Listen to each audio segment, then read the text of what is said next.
Aston Martin as a company has not always been adroit at staying on the right lines. Through its many changes of ownership in nearly 100 years, spectacular motorsport victories have been matched by some equally high-profile, corporate and styling failures. Even some of the British marque's most ardent fans say its latest, successful sports cars are undermined by its launch of the Signet Town Car, a reworked Toyota IQ that is more costly duckling than Baby Swan. I'm here in Spain to test not just one, but two new models that Aston Martin hopes will put the record straight. The Vantage S, which is very much at home on the track, and the Virage, a Grand Tourer. But do they bring enough to the company's lineup to keep it near the front of the grid?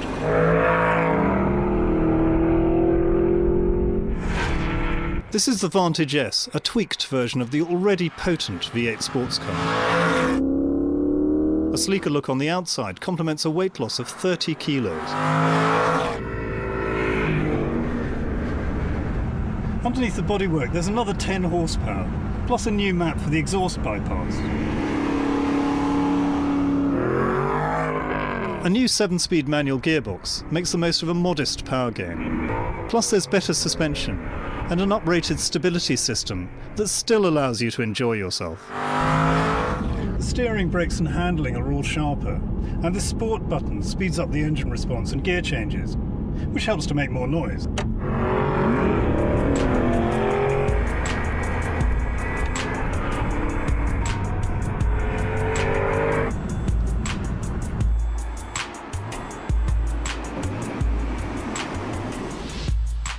Aston Martin's two new cars have been designed by Miles Nürnberger.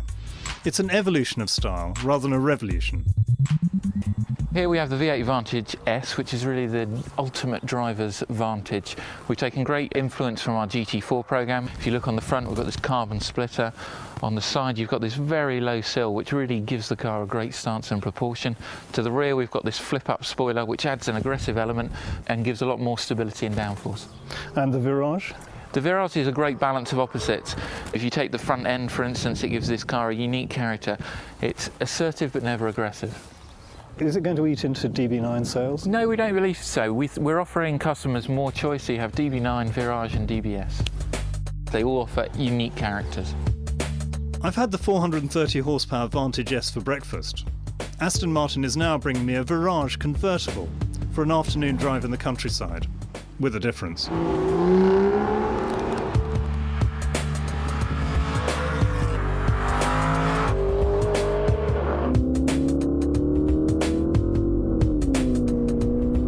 The 490 brake horsepower Virage sits between the DB9 and the DBS in ability as well as in price.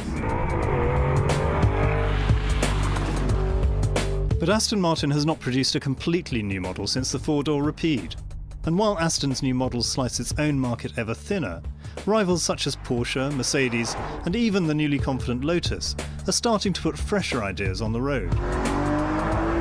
In addition, the company does need to arrest a 20% fall in sales in 2010 from the previous year.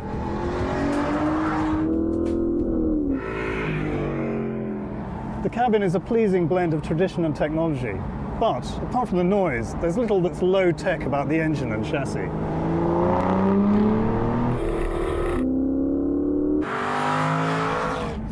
Even in sport mode, the Virage can sometimes feel a little less than razor-edged, but it is meant to be a Grand Tourer. But that said, there's plenty of power available when you want it.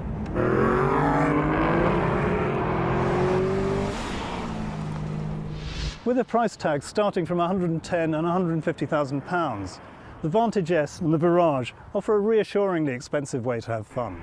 There's a rawness about driving both cars that should appeal to the enthusiast.